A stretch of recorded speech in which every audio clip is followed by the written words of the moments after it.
Hi friends, మనస్మిత స్టోరీస్కి మీ అందరికీ స్వాగతం, సుస్వాగతం. హాయ్ ఫ్రెండ్స్, ఈరోజు మనం చదువుకోబోయే కథ కుడి ఎడమైతే. యామిని 10th క్లాస్ చదివేటప్పుడు వాళ్ళ అమ్మగారు క్యాన్సర్తో చనిపోయారు. కొన్ని రోజులు తండ్రి దగ్గరే ఉంది. అతను రెండో పెళ్లి చేసుకొని యామినిని ఆమె అమ్మమ్మ ఇంటి దగ్గర వదిలిపెట్టి వచ్చాడు. యామినికి 2 మేనమామలు కూడా ఉన్నారు. కానీ పెత్తనమంతా వారి భార్యలదే. కోడళ్ళిద్దరూ కలిసి అత్తగారిని కూడా ఆరళ్ళ పెడతారు. యామిని తాతగారు 10 సంవత్సరాల క్రితమే చనిపోయారు. అటువంటి ఇంట్లో యామినిని తెచ్చి వదిలేసి వెళ్ళిపోయాడు ఆమె తండ్రి. ఇక యామినికి కష్టాలు మొదలయ్యాయి. అక్కడ అత్తలిద్దరూ పని మనిషిని తీసేసి మరీ ఆమెతో ఇంటి పనంతా చేపించుకుంటూ కూడా యామినికి ఓ ముద్ద పెట్టడానికి ఏదో తమ సొమ్మంతా దోచిపెడుతున్నట్లు ఎప్పుడూ తిడుతూనే ఉండేవాళ్ళు. ఈ దరిద్రం మొహంది వచ్చి మన యదాన పడింది, రేపు దీనికి పెళ్లి పెటాకులు చేయాలంటే ఊరికే ఉందా అని తిడుతూ ఉండేవాళ్ళు. వేకువజామున 4 గంటలకు లేచి ఇంట్లో పనంతా చేస్తూ యామిని చదువు మాత్రం మానలేదు. ఆమె చదువులో ఎప్పుడూ ఫస్ట్ ఉండేది. అందుకే ఆమె చదువంతా స్కాలర్షిప్స్ మీదే సాగిపోతుంది. కాబట్టి అత్తలు కూడా ఏమీ అనేవాళ్లు కాదు. ఇంట్లో పనంతా చేసుకుని అర్ధరాత్రి వరకు కూర్చొని చదువుకునేది. చిన్న మామకి 2 అమ్మాయిలు, 1 అబ్బాయి. పెద్ద మామకి కూడా 2 అబ్బాయిలు, 1 అమ్మాయి ఉన్నారు. అమ్మమ్మతో యామినితో కలిపి మొత్తం 12 మంది కుటుంబ సభ్యులు. అది వెనుకటి మండువాలోగిలి ఇల్లు. చాలా పెద్ద ఇల్లు. ఇంటి చుట్టూ చాలా పెద్ద స్థలం ఉంటుంది. ఇంటి చుట్టూ అనేక రకాల పళ్ళు, కూరగాయలు, పూల మొక్కలు ఉండేవి. వాటన్నింటి సంరక్షణ కూడా యామినినే చేయాలి. ఆ ఇంట్లో ఎవరు అటు పుల్ల తీసి ఇటు పెట్టరు. అందరికీ అన్ని పనులు యామినినే చేయాలి. పైగా మామ కూతుర్లు ఆమె అందం చూసి కుళ్ళుకునేవారు. ఆ ఈర్ష్యతో ఆమెకు ఇంకా ఎక్కువ పని చెప్పేవారు. తల్లి కూతుర్లు కలిసి ఎప్పుడూ యామినిని ఏదో ఒక మాటలతో కించపరుస్తూ ఉండేవాళ్ళు. దిక్కులేదని, గతిలేనిదని, దరిద్రపుదని ఇలా రకరకాల పేర్లతో పిలిచేవాళ్ళు యామినిని. అమ్మమ్మ బాధపడటం తప్ప ఏమీ చేయలేకపోయేది. తనకు చేతనైనంత వరకు పనిలో సహాయపడేది. నువ్వు కూర్చో అమ్మమ్మ, నువ్వు పెద్దదానివి, నువ్వేం చేస్తావు అనేది. అయినా ఆమె మనసు ఊరుకోక తను చేయగలిగిన వరకు కొంతవరకు సహాయం చేసేది. ఇప్పుడు యామిని డిగ్రీ ఫైనల్ ఇయర్లోకి వచ్చింది. ఆమె కాలేజీకి నడిచే వెళ్ళేది. ఆమెకు బస్ ఛార్జీలు కూడా ఇచ్చేవారు కాదు. ఆమె అదృష్టం కొద్దీ కాలేజీ కూడా కొంచెం దగ్గరే కాబట్టి నడిచే వెళ్ళి వచ్చేది. రోడ్డు మీద వికలాంగుల్ని, గుడ్డివాళ్లని, ముసలి వాళ్ళని రోడ్డు దాటించటం లాంటివి చేస్తూ ఉండేది. తను డబ్బు సహాయం ఎలాగూ చేయలేదు. తనకు చేతనైనంత సహాయం చేద్దాం అనుకునేది. ఎవరికైనా యాక్సిడెంట్ అయినా కూడా పక్కన వాళ్ళ దగ్గర ఫోన్ తీసుకొని అంబులెన్స్కి ఫోన్ చేసి అంబులెన్స్ వచ్చే వరకు అక్కడే ఉండి తర్వాత కాలేజీకి వెళ్ళేది. అలాగే ఆ రోజు కూడా ఆమె కాలేజీకి వెళ్తుండగా ఓ ఖరీదైన కారుని వెనకగా వస్తున్న బ్రేకులు ఫెయిల్ అయిన ఓ లారీ గుద్దేసింది. కారులో ఉన్న వ్యక్తికి బాగా దెబ్బలు తగిలాయి. అతను రక్తసిక్తమై ఉన్నాడు. స్పృహలో లేడు. అందరూ చూస్తున్నారు తప్ప ఎవరూ పట్టించుకోవటం లేదు. వెంటనే ఫోన్ తీసుకొని అంబులెన్స్కి ఫోన్ చేసింది. అందరూ చూస్తున్నారు, పోతున్నారు. కానీ యామిని అంబులెన్స్ వచ్చే వరకు అక్కడే నిలబడి ఉంది. కారులో ఉన్నతను దాహం అని అడుగుతున్నాడు. తన వాటర్ బాటిల్ తీసి అతనికి వాటర్ పట్టింది. అతని మొహమంతా రక్తంతో తడిసిపోయి ఉంది.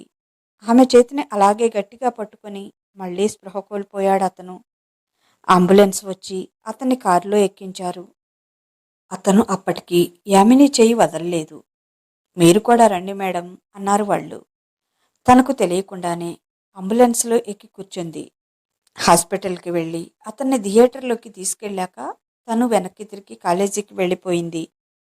అతనికి ఎలా ఉందో కనుక్కుందామని మరుసటి రోజు హాస్పిటల్కి వెళ్తే అతన్ని వేరే పెద్ద హాస్పిటల్కి షిఫ్ట్ చేశారని చెప్పారు. సరే అని కాలేజీకి వెళ్ళిపోయింది. యామిని ఇక ఆ విషయాన్ని మర్చిపోయింది. 5 నెలలు గడిచాక యామినికి ఓ సంబంధం వచ్చిందని ఆమె అత్తలు కాలేజీ నుంచి రాగానే, త్వరగా రెడీ అవ్వు, నిన్ను చూసుకోవటానికి పెళ్లివాళ్ళు వస్తున్నారు, మా దరిద్రం ఇకనైనా వదులుతుందేమో చూద్దామన్నారు. నాకిప్పుడే పెళ్లి చేసుకోవాలని లేదత్తా, నాకు పోస్ట్ గ్రాడ్యుయేషన్ కూడా చేసి జాబ్ చేయాలని ఉంది. ప్లీజ్ అత్తా, నాకిప్పుడే పెళ్లి వద్దు అని బతిమాలింది. నీ దరిద్రాన్ని ఇంకా మోసే ఓపిక మాకు లేదు. నువ్వు ఇప్పుడు ఉద్యోగాలు చేసి ఊళ్ళేలవలసిన అవసరం లేదు. ముందు రెడీ అయ్యి పెళ్లి వాళ్ళ ముందు కూర్చో అని కటువుగా చెప్పింది చిన్నత్త. ఆమె ఇద్దరు కూతుళ్ళకి చదువు అబ్బలేదు. 10th వరకు కష్టపడి లాగారు.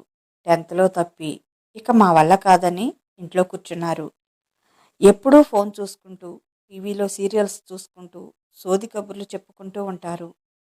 యామిని అంత పెద్ద చదువులు చదవటం వాళ్ళకెవరికీ ఇష్టం లేదు. అందుకే యామినిని తిట్టి బెదిరించి ఒప్పించారు. పెళ్లివాళ్లు వచ్చారు. తల్లి తండ్రి చెరో పక్క అతన్ని పట్టుకొని తీసుకొచ్చారు. అతను చూడటానికి మానసిక వికలాంగుడిలా ఉన్నాడు.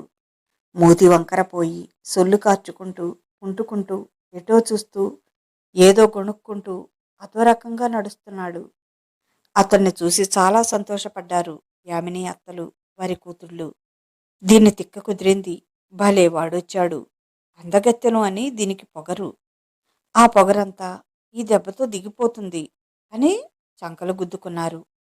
వాళ్ళు తమకు కట్నం ఏమీ వద్దని, తామే ఓ 2 లక్షలు ఎదిరిస్తామని చెప్పారు యామిని అత్తలకి. దాంతో వాళ్ళు ఎలాగైనా యామిని ఆ అవిటివాడికి ఇచ్చి చేయాలని అనుకున్నారు. వాళ్ళు తమకు పెద్దగా ఆస్తిపాస్తులు లేవని, తమ తర్వాత తమ కొడుకుని చూసుకునేవాళ్ళు కూడా ఎవరూ లేరని, అందుకే ఎవరైనా పేద పిల్లని ఇచ్చి చేస్తే ఇక వచ్చే భార్య అతన్ని చూసుకుంటుంది అనే ధైర్యంతో మా దగ్గర ఉన్న డబ్బంతా నీకే ఇస్తున్నామని చెప్పారు. ఆ పెళ్లి కొడుకుని చూస్తుంటే అక్కడ ఉన్న వాళ్ళందరికీ అసహ్యం వేసింది. యామిని అమ్మమ్మ అయితే ఇంట్లోకి వెళ్ళి ఏడుస్తూ కూర్చుంది. ఆమె అత్తలు మాత్రం సంబరపడుతూ సంబంధం ఖాయం చేసుకున్నారు. ఆ పెళ్లి కొడుకు గదిలో కూర్చొని ఏడుస్తున్న యామిని దగ్గరకు వచ్చి, నువ్వంటే నాకు బాగా ఇష్టం, నువ్వు నాకు నచ్చావు, మరి నన్ను పెళ్లి చేసుకుంటావా? మనిద్దరికీ పెళ్ళి అని చెప్తుంది అమ్మ, నిజమేనా అని అడిగాడు అమాయకంగా, పసివాడిలా. కన్నీళ్లతో అతని వైపు చూసింది. ఎందుకు ఏడుస్తున్నావు? నేనిష్టం లేదా? నేను డాక్టర్ దగ్గర చూపించుకుంటాలే, మందులు కూడా వేసుకొని మామూలుగా అయిపోతా, నిన్ను బాగా ప్రేమగా చూసుకుంటా, మరి నన్ను పెళ్లి చేసుకుంటావా నువ్వు అన్నాడు అమాయకంగా. అతనికి ఏం చెప్పాలో అర్థం కాలేదు యామినికి. అతను అలాగే కుంటుకుంటూ బయటికి వెళ్తుంటే అక్కడ ఉన్న టేబుల్ తగిలి కింద పడబోయాడు. యామిని పరిగెత్తుకుంటూ వచ్చి అతన్ని పట్టుకొని సరిగ్గా నిలబెట్టి, చూసుకొని నడవండి అని చెప్పి రూమ్ బయట వరకు తీసుకెళ్లి వదిలింది. అతని పెదవుల చివర ఓ స్మైల్ వచ్చింది ఆమె చేసిన పనికి. నువ్వు మంచిదానివి, అందరూ నన్ను చేదరించుకుంటారు, ఇలా ఎవరూ హెల్ప్ చేయరు అన్నాడు అతను. నిజంగా నువ్వు నన్ను పెళ్లి చేసుకుంటావా? పిచ్చోడిని అని వద్దంటావా అన్నాడు. ఏమీ చెప్పకుండా గోడ పట్టుకుని జాగ్రత్తగా వెళ్ళండి అని చెప్పి రూంలోకి వెళ్తుంది. లోపలికి వెళ్తున్న ఆమెను వెనక్కి తిరిగి ఓసారి చూశాడు. మళ్ళీ అతని పెదవుల చివర ఓ నవ్వు విరిసింది. కుంటుకుంటూ వెళ్ళి తల్లి తండ్రి పక్కన కూర్చున్నాడు. వాళ్ళు డబ్బు ఇవ్వటంతో యామిని అత్తలు అప్పటికప్పుడే పురోహితుడిని పిలిచి ముహూర్తం నిర్ణయించారు. ఆ మరుసటి రోజు దివ్యమైన ముహూర్తం ఉందని చెప్పాడు పురోహితుడు. సరేనని ఆ మరుసటి రోజు గుడికి తీసుకువెళ్ళి వాళ్ళిద్దరికీ పెళ్లి జరిపించి యామినిని అట్నుంచి అటే వాళ్ళతో పాటు వెళ్ళమని చెప్పి వాళ్ళు ఇంటికి వెళ్ళిపోయారు. యామినికి దుఃఖం ఆగటం లేదు. కానీ ఎవరికి చెప్పుకోవాలి? అలాగే కన్నీళ్లతో నిలబడింది. అతని తల్లిదండ్రులు ఆటో ఎక్కి వెళ్ళిపోయారు. అప్పుడే అక్కడికి ఓ ఖరీదైన కారు వచ్చి ఆగింది. కూర్చో యామిని అన్నాడు డోర్ తీసి అతను. యామిని కారు ఎక్కి కూర్చుంది. అతను కారెక్కి ఆమె పక్కన కూర్చున్నాడు. చుట్టూ పరిసరాలని కానీ అతన్ని కానీ గమనించలేదు. తల్లి గుర్తుకు వచ్చింది. ఆమె మనసంతా దుఃఖంతో నిండిపోయింది. అతను యామినిని దగ్గరకు తీసుకొని కళ్ళు తుడిచాడు. ఏడ్చి ఏడ్చి అలసిపోయిన యామిని రవ్వంత ఓదార్పు దొరికేటప్పటికి అతని భుజం మీద తల పెట్టుకుని కళ్ళు మూసుకుంది. ఆమె కళ్ళ వెంట ధారగా నీళ్లు కారుతూనే ఉన్నాయి. ఎందుకు యామిని ఏడుస్తున్నావు? నన్ను పెళ్లి చేసుకోవటం నీకిష్టం లేదా? నేను పిచ్చివాడిననా? అన్నాడు. చచా, అదేం లేదండి. అందుకు కాదు, మా అమ్మ గుర్తుకు వచ్చింది అంది ఏడుస్తూనే. అతను తల నిమురుతూ, ఇంకేడవకు, నేనున్నానుగా, మీ అమ్మలా ప్రేమగా చూసుకుంటాను నిన్ను అన్నాడు. అమ్మ చనిపోయాక ఎవరూ ఇలా ప్రేమగా మాట్లాడలేదు తనతో. ఆమెకు ఇంకా దుఃఖం పొంగుకు వచ్చింది. అతని భుజం మీద తల పెట్టుకుని ఏడుస్తుంటే, సరే, బాగా అలసిపోయావు, కాసేపు బజ్జో అంటూ అతను జోకొడుతుంటే అలాగే నిద్రపోయింది. కాసేపటికి అతను యామినిని తట్టి లేపాడు. యామిని, మన ఇల్లు వచ్చింది, లేమ్మా అన్నాడు చిన్నగా ఆమె చెంపపై తడుతూ. ఉలిక్కిపడి లేచి చుట్టూ చూసింది. ఆమెకు అర్థం కాలేదు ఎక్కడికి వచ్చామా అని. కారు దిగవా ఇంకా? నిద్రపోతూనే ఉంటావా? అన్నాడు నవ్వుతూ అతను. అతను మామూలుగా మాట్లాడుతున్నాడు. అతని రూపం నిన్నటిలా వికృతంగా లేదు. మామూలుగా కాదు కాదు, చాలా అందంగా ఉన్నాడు. ఆశ్చర్యంగా అతని వైపు చూస్తూ, మీరు మీరెవరు అంది చుట్టూ చూసి తడబడుతూ. నేను నేను ఈ కారులోకి ఎలా వచ్చాను? మీరెవరు అంది మళ్ళీ. అతను నవ్వుతూ, ఒక గంట నిద్రపోయి లేచేటప్పటికి తాళి కట్టిన భర్తనే మర్చిపోయావా అన్నాడు ఆమె తలపై చిన్నగా ఒకటి వేసి. కారు దిగి మామూలుగా నిలబడి ఆమెకు చెయ్యి అందించాడు. ఆశ్చర్యంగా అతన్ని చూస్తోంది. చెయ్యి అందుకోవటానికి సంశయిస్తోంది. ఆమెకింకా నమ్మకం కలగటం లేదు. ఆ పెళ్లి కొడుకు ఇతను ఒక్కడే అంటే. అప్పుడు అతను మూతి వంకరగా పెట్టి సొల్లు కార్చుకుంటూ, నిన్నటిలా చేతులు వంకరగా పెట్టి కుంటుకుంటూ నడిచి చూపించాడు. ఆశ్చర్యంతో నోరు తెరిచింది యామిని. సంతోషంతో ఆమెకు నోట మాట రావటం లేదు. నిజంగా మీరు మీరేనా అని కారు దిగి అతన్ని గట్టిగా కౌగిలించుకొని ఏడుస్తోంది. ఆమెకు ఇంకా నమ్మశక్యంగా లేదు. నేనే బంగారం. నేను నీకు స్వయానా తాళి కట్టిన భర్తని. ఓకేనా? ఇప్పటికైనా మన ఇంట్లోకి వెళ్దామా అన్నాడు. తలెత్తి చూసింది. అది పెద్ద రాజమహల్ లాంటి ఇల్లు. ఆ ఇంటిని చూసి మరింత ఆశ్చర్యపోయింది. ఇది మీ ఇల్లా అంది. మీ కాదురా, మన ఇల్లు అన్నాడు. ఆశ్చర్యంతోటి లోపలికి నడిచింది. వాకిట్లో ఓ అమ్మాయి వచ్చి వీళ్ళిద్దరికీ దిష్టి తీసి హారతి ఇచ్చి లోపలికి వెళ్ళమంది. అతను ఆమెను పైన తన రూమ్కి తీసుకువెళ్ళి కూర్చోబెట్టి వాటర్ ఇచ్చి, ముందు వాటర్ తాగి కూలవు అన్నాడు. ఆమె గటగట ఓ గ్లాసు నీళ్లు తాగి, నాకంతా అయోమయంగా ఉంది. ఇంతకీ మీరెవరు అంది. నా పేరు సిద్ధార్థ్ మల్హోత్రా. పేరు విన్నావా ఎప్పుడైనా అన్నాడు. విన్నాను అన్నట్లుగా తల ఊపింది.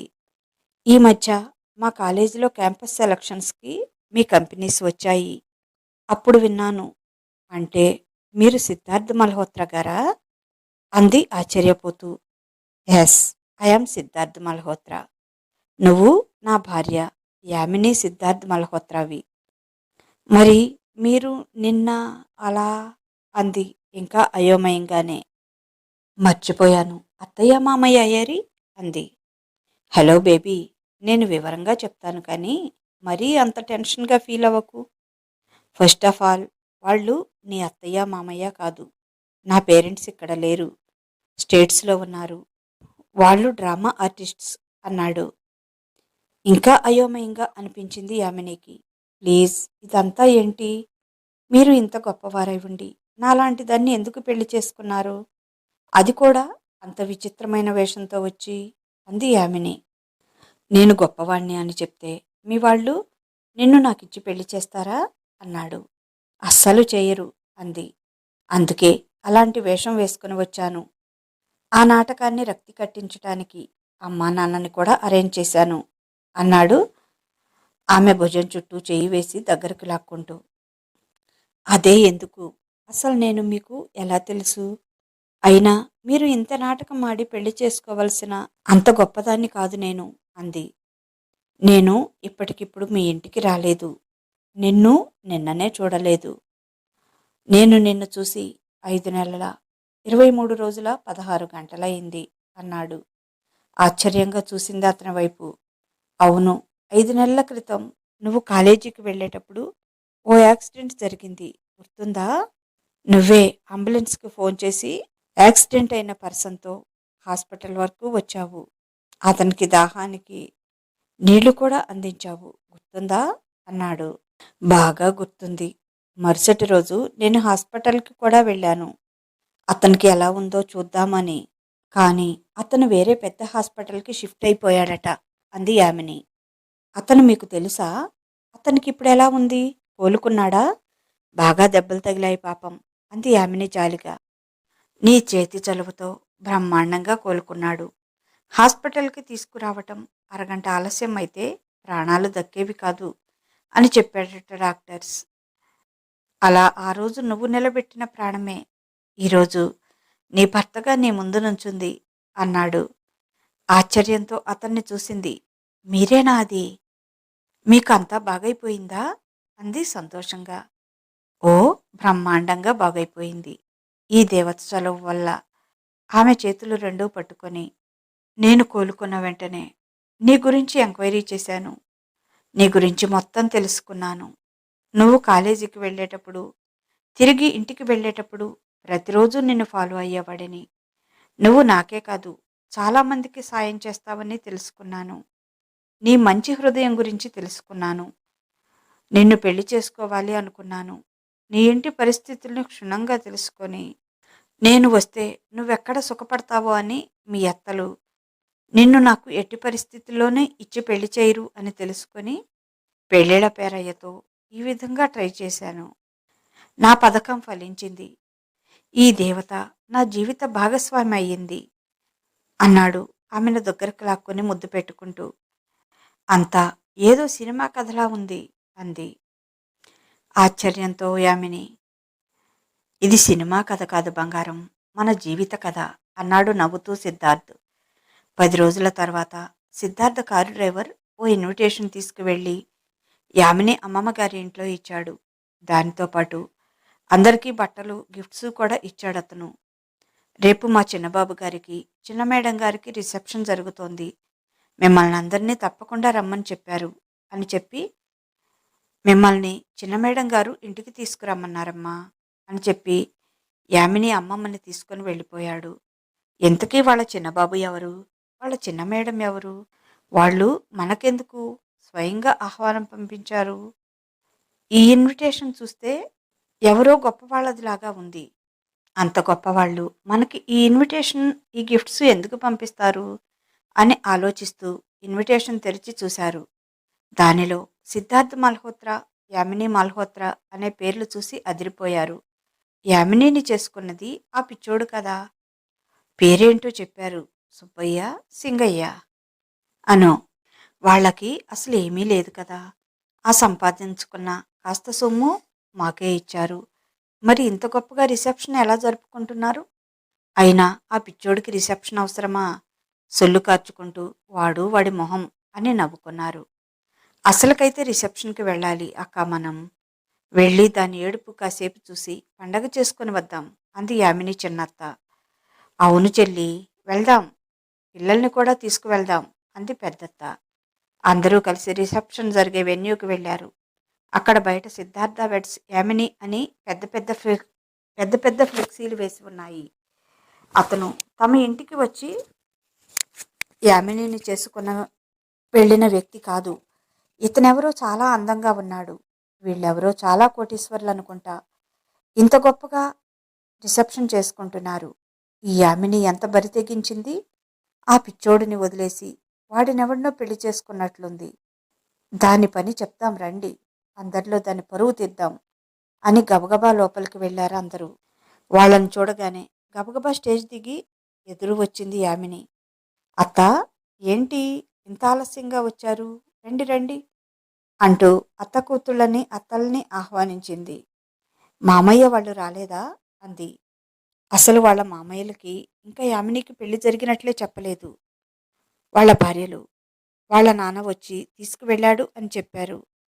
ఇలా పిచ్చోడికిచ్చి పెళ్లి చేశామంటే భర్తలు తంతారని, అత్తకి కూడా చెప్పొద్దని వార్నింగ్ ఇచ్చారు.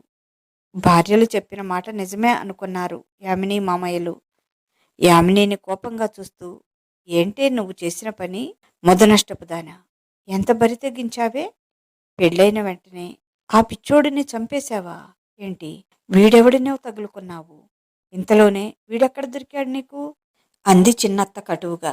సిద్ధార్థ వాళ్ళ దగ్గరికి వచ్చి ఆమె చెంప పగలగొట్టాడు. ఏంటి నా భార్య గురించి ఇష్టం వచ్చినట్లు వాగుతున్నావు? పిచ్చి పిచ్చిగా ఉందా? బ్రతకాలని లేదా? అన్నాడు కోపంగా. అయ్యో, అది కాదు బాబు, దీని సంగతి నీకు తెలియదు. దేనికి వారం క్రితమే ఓ పిచ్చోడికిచ్చి మేము పెళ్లి చేసి పంపించాము. అతన్నేం చేసిందో ఇంతలోనే మీతో ఇలా అంటుంటే, ఇక నోరు ముయ్యండి. ఆ పిచ్చోడిని నేనే. ఇంకా అర్థం కాలేదా? అన్నాడు అతన్ని పట్టి పట్టి చూసి. అవును, నిజమే. అతనే ఇతను. ఇంతలోనే ఇలా ఎలా మారిపోయాడు? అయినా ఇతనికి ఇంత డబ్బు ఉంటే ఏమీ లేదని ఎందుకు చెప్పాడు? మనల్ని ఎందుకు మోసం చేసి యామినిని పెళ్లి చేసుకున్నాడు అనుకున్నారు. అదే అడిగింది యామిని పెద్దత్త. యామిని కోసం చేశాను ఇదంతా. నేను డబ్బున్న వాడిని అని తెలిస్తే యామిని ఎక్కడ సుఖపడిపోతుందో అని మీరు తనని నాకు ఇచ్చి పెళ్లి చేయరు అని నాకు తెలుసు. అందుకే ఇలా చేశాను. మీరు నా వల్లో పడ్డారు. అయినా యామిని మీకేం ద్రోహం చేసిందని ఆమె జీవితాన్ని నాశనం చేయాలని కంకణం కట్టుకున్నారు? తను కూడా మీ బిడ్డలాంటిదే కదా. ఎలాగూ వచ్చారు. మీ మేనకోడల్ని ఆశీర్వదించి భోంచేసి వెళ్ళిపోండి అని చెప్పాడు సిద్ధార్థ కోపంగా. అయ్యో, పొరపాటు జరిగిపోయింది బాబు. మా బుద్ధి గడ్డి తింది. అలా అనకండి. నిజంగానే తను కూడా మా బిడ్డలాంటిదే. ఇక నుంచి మా బిడ్డలాగే చూసుకుంటాం అన్నారు ముసలి కన్నీరు కారుస్తూ. అవసరం లేదు. నా యామినిని చూసుకోవడానికి నేనున్నాను. మీరు తన దరిదాపులకు వచ్చినా కూడా నేను ఒప్పుకోను. మీలాంటి అవకాశవాదులను చూస్తే నాకు అసహ్యం అన్నాడు. అసలు మీరు యామినిని పెట్టిన హింసకి, దానికి మిమ్మల్ని పోలీసులకు పట్టించాలి. మీ మీద కేసు పెట్టాలి. మీరు బిడ్డల్ని కన్న తల్లులే కదా. ఓ 2 లక్షలు ఇస్తే మీ కూతుర్ని కూడా అలా ఓ పిచ్చోడికి ఇచ్చేస్తారా? గుడిలో దండలు మార్పించి ఇక నీ చావు నువ్వు చావు అని యామినిని అక్కడ వదిలేసి వెళ్ళిపోయారు. మీ కూతుర్ని కూడా అలాగే చేస్తారా? అన్నాడు సిద్ధార్థ్. ప్లీజ్ సిద్ధార్థ్ గారు, వాళ్ళని ఏమీ అనొద్దు. నా కోసం వాళ్ళని క్షమించండి ప్లీజ్ అని వేడుకుంది యామిని. అక్కడికి వచ్చిన సిద్ధార్థ తల్లిదండ్రులు, ఏంటి నాన్నా, ఏంటి గొడవ అన్నారు. వాళ్ళు చాలా అందంగా, చాలా స్థితిపరుల్లా ఉన్నారు. ఏం లేదు మామ్, ఏం లేదు డాడ్, రండి అంటూ యామినిని తల్లిదండ్రులను తీసుకొని స్టేజ్ మీదకి వెళ్ళాడు సిద్ధార్థ్. వీళ్ళు అతని తల్లిదండ్రులైతే మొన్న వచ్చిన వాళ్ళెవరు అనుకున్నారు. ఇతను ఎంత గొప్పవాడు కాకపోతే ఇలా రిసెప్షన్ చేసుకుంటారు? ఇంతమంది పెద్ద పెద్ద వాళ్ళంతా వస్తారు. వాళ్ళ కాళ్ళ గోటికి కూడా మనం సరిపోము. అయినా ఎవరి రాతను ఎవరు మార్చగలరు? ఆ రోజు యామిని నాకు ఈ పెళ్లి వద్దు అని ఏడ్చింది. అయినా మనమే బలవంతం చేశాము. ఈ రోజు చూస్తే అతను కోట్లకే కోటీశ్వరుడు. మనం దాన్ని ముష్టిదాన్ని చేయాలి అనుకుంటే దేవుడు దాన్ని గొప్ప స్థాయిలో నిలబెట్టాలి అనుకున్నాడు. దేవుడు అనుకున్నదే కదా జరుగుతుంది అనుకున్నారు. యామిని ఎవరికో చెప్పి పంపించింది వాళ్ళని భోజనాలకి తీసుకువెళ్ళమని. కాసేపటికి సిద్ధార్థకు చెప్పి కిందకు దిగి వచ్చి, సారీ అత్త, ఆయన కోపంలో అలా అన్నారు. మీరేమీ మనసులో పెట్టుకోకండి. మా అమ్మ తర్వాత అమ్మలాంటి వాళ్ళు మీరు. నన్ను ఆశీర్వదించండి అంది అక్షంతలు వాళ్ళ చేతిలో పెట్టి. వాళ్ళ కాళ్ళకి నమస్కారం చేసింది. యామిని ప్రేమకి, సంస్కారానికి వాళ్ళకి కళ్ళల్లో నీళ్లు తిరిగాయి.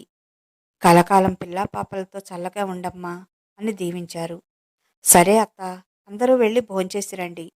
మామయ్యలు కూడా వస్తే బాగుండేది అంది యామిని. సారీ యామిని, మీ మామయ్యలకు నీకు పెళ్ళయినట్లు నేను చెప్పలేదు. మీ నాన్న దగ్గరికి వెళ్ళామని చెప్పాం అన్నారు తల వంచుకొని. సరే అత్త, ఇప్పటికైనా చెప్పండి. ఒకరోజు అందరూ కలిసి మా ఇంటికి రండి అని చెప్పింది యామిని. వాళ్ళందరినీ స్టేజ్ మీదకు తీసుకువెళ్ళింది. మమ్మల్ని క్షమించు బాబు అని సిద్ధార్థ చేతులు పట్టుకున్నారు వాళ్ళు. అందరితో కలిసి ఫోటోలు దిగారు. తాము అంత బాధ పెట్టినా కూడా అది మనసులో పెట్టుకోకుండా తమతో ఎంతో బాగా ఉంటున్న యామిని మంచితనం చూసి, నువ్వు ఇంత నిష్కల్మషంగా ఉంటావు, అందుకే భగవంతుడు నీకు ఇంత మంచి జీవితాన్ని ఇచ్చాడు అనుకున్నారు. ఇదండి కథ. ఎలా ఉంది? మీకు నచ్చిందా? ఈ కథ కనుక మీకు నచ్చినట్లయితే తప్పకుండా ఒక లైక్ ఇవ్వండి. అలాగే ఈ కథ పైన మీ అమూల్యమైన అభిప్రాయాన్ని ఓ చిన్న కామెంట్ ద్వారా తెలియచేయండి. మన మాటే మంత్రం, మన స్మిత స్టోరీస్ ఛానల్స్ని సబ్స్క్రైబ్ చేసుకోండి. మీకు తెలిసిన వారికి కూడా షేర్ చేసి చదివించండి. ఇక ఉంటాను. హైక్ వస్తే కనుక దాని మీద టచ్ చేసి హైక్ ఇవ్వండి. ఆ పాయింట్స్ నాకు సపోర్ట్గా ఉంటుంది, మన ఛానల్ని ముందుకు తీసుకువెళ్తుంది. ఆ చిన్న సహాయం కూడా చేయండి. సరేనండి, ఇక ఉంటాను. బాయ్. మీ లక్ష్మీ ఘంట.